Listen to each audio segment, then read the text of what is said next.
Now on another subject, and the subject of this week in the United States Senate about whether the 60 vote requirement to move legislation ahead should be done away with.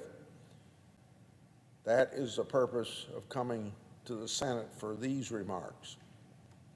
Senate procedure is complex enough that talking about it often trips up even senators who have been around here for several years.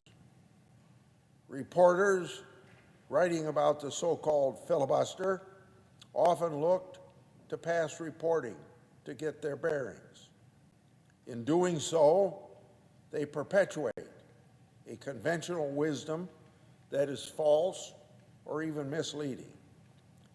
It is common around here to refer to the cloture motion as the Senate filibuster. I want all my colleagues to know that I'm guilty of doing this sort of shorthand all the time, and I tell myself I ought to not be making this same mistake.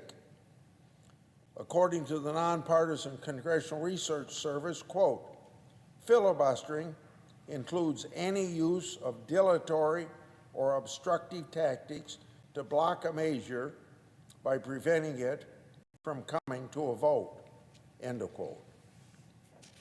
The cloture motion is not the same thing as a filibuster, as the Congressional Research Service will also confirm. The cloture vote requires 60 votes to bring consideration of legislation to finality. That means not just debate, but crucially, the amending process. And of course, I want to repeat that. The effect of invoking cloture is not to say that the Senate has considered the bill enough, meaning a sufficient number of amendments have been considered that the Senate has a chance to work its collective will. The Senate was designed by the constitutional framers to be a deliberative body.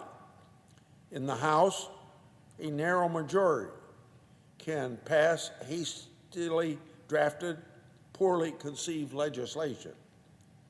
As political parties have become more ideologically polarized, power to shape legislation has accrued to the House leadership. Individual members of the House of Representatives have essentially no opportunity to get a vote on bills or amendments unless blessed by the Speaker of the House, Republican or Democrat. The House Rules Committee, filled with partisans loyal to the Speaker, will draft a very special rule for considering a specific bill, and that's possible to detail the number of amendments, if any, allowed to be offered. Members of the majority party in the House are expected to vote for their party's rule no matter what. The Senate is supposed to be different.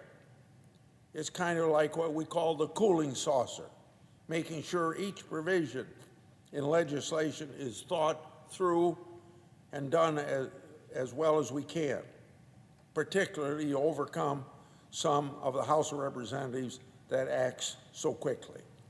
We also make sure that bills work for most states, not just the most populous state on the East or West Coast that tend to dominate the House of Representatives.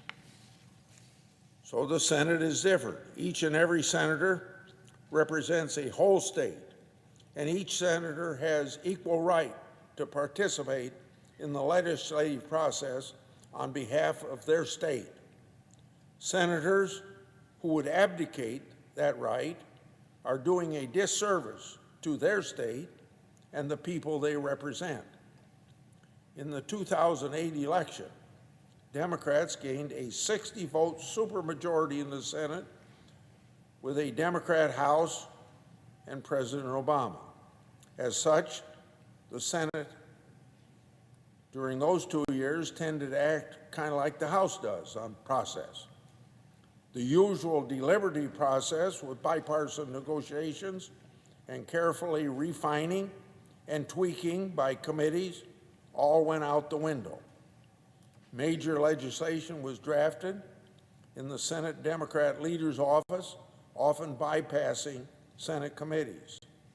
Democrats would then dutifully invoke cloture, often with no Senate floor amendment process at all.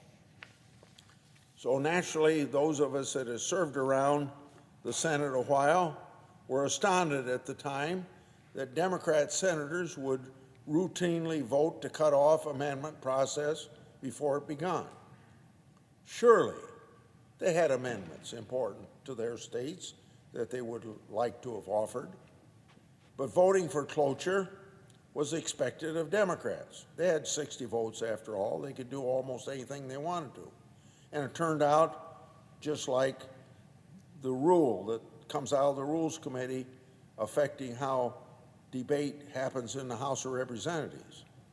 Now, Democrats did this even if it meant giving up their right to offer amendments, thus abdicating their responsibility to represent their home states. That situation became the norm, even when the Democrats lost short-lived 60-vote supermajority. Most senators now serving only know the Senate since this break with Senate tradition. Despite some improvements in recent years, the culture of the Senate has not recovered. When people say the Senate is broken, the problem is not the one Senate rule keeping it from becoming just like the House of Representatives. In other words, it's not the 60-vote requirement that has broken the Senate. The problem is that people who expect the Senate to act just like the House of Representatives when the Senate is actually intended to be a check on the House. Since the most significant effect of blowing up the 60-vote cloture rule would be denied the right of all senators to offer amendments on the Senate floor, why do people still talk about some return to the mythical talking filibuster? That comes out of confusion over the word filibuster that I mentioned at the start of my remarks today. The Senate rules state that in most cases during debate on a bill, a senator may speak for as long as that senator holds the floor. That's the rule Jimmy Stewart's character took advantage of to delay consideration of a corrupt bill in the classic movie Mr. Smith Goes to Washington. That meets the definition of a filibuster, but it has nothing to do with the cloture rule. Those who would argue that senators ought to have to speak nonstop on the Senate floor until they collapse just to preserve their right to offer an amendment on behalf of their state are either confused or being dishonest. During the Trump administration, reporters routinely sprinkled the word falsely into descriptions of things that President Trump said as sort of a running fact check. Reporters ought to revive the practice of using the word falsely when President Biden and other Democrats make demonstrably false statements. This issue, of course, would be a good place to start, and do it this week.